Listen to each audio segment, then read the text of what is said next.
Hello, this is Alex from phpacademy.org, and this is a video tutorial for the new Boston. And today we're going to be talking about arrays inside PHP.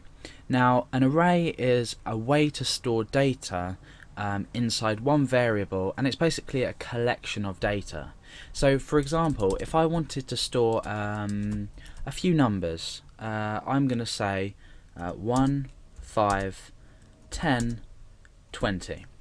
Now if I want to store these inside one place where I can access them, that would be, more useful than having to break them up somehow to use them individually. It also works well when you want to loop through and take elements of an array. So if you don't quite understand what an array is, then follow the examples, listen as carefully as you can, watch as carefully as you can, and you'll start to grasp why they might be useful.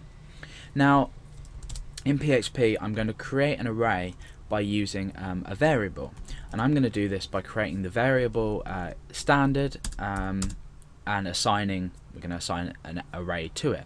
So I've called this variable food. Now I'm going to use the array keyword. I'm going to put 2 brackets, and then obviously I'm going to end my line. Now the two rounded brackets are where you're going to put each element of your array in.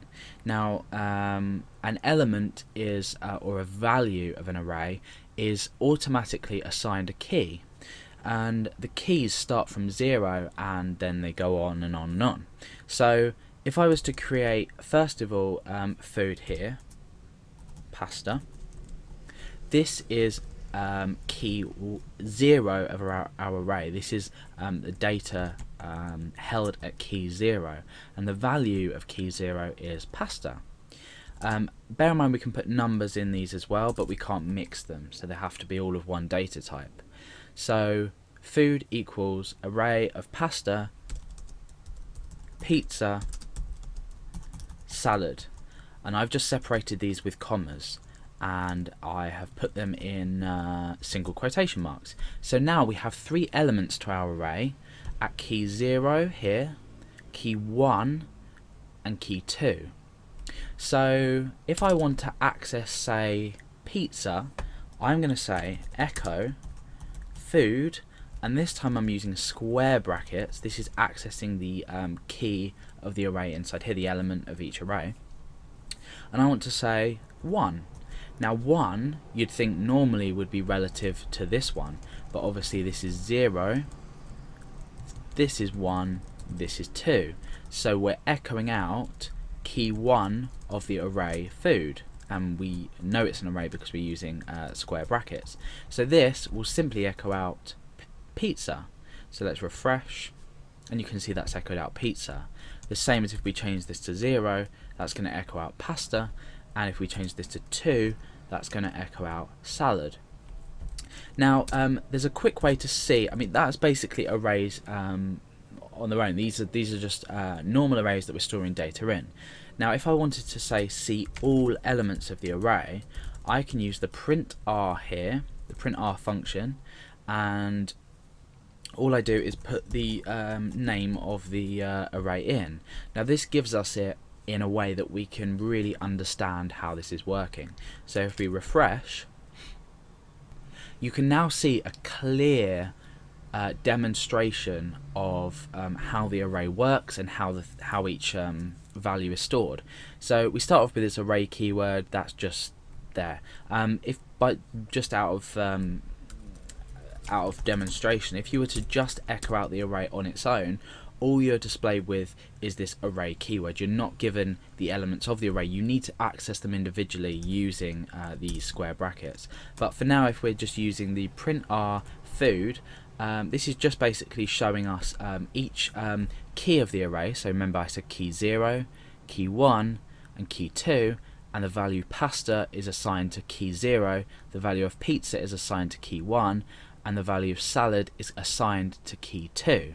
So we can see these and access them however many things we add on. So for example, I could add onto the end of this, let's just say vegetable, and I refresh, you can see that that's added a key of 3 with a value of vegetable. So this is just basically how arrays work. All you really need to know at this point is that you can store many different values inside one data type, and then they can be accessed individually. But later on we can look at things like associative arrays, which give us a bit more flexibility, and where we assign not keys, but we assign our own sort of keys in a specific type, if you like, that allow us to use associative arrays to their advantage, and also multi-dimensional arrays. But this is just basically arrays as a whole. Now I've just had a thought. You can actually assign values to arrays by this. So if I was to say food, now we've got 0, 1, 2, 3. If I wanted to assign a key at key 4, I want to assign something else. So I could say fruit. So I've assigned at key 4 the value fruit. Now obviously I could have just done this in here, but if you wanted to do this in, say, a loop or something like that, this would be the way to do it. Obviously later on in PHP you'll understand why this method is a lot more useful than this method here. So let's just go ahead and print our and then array of food, which is how we've stored it, and refresh, and you can see that at the end we've got key 4 here, and we've assigned the value of fruit, and we've done that in a completely different way, but individually it is useful in some circumstances. So that's basic arrays in PHP.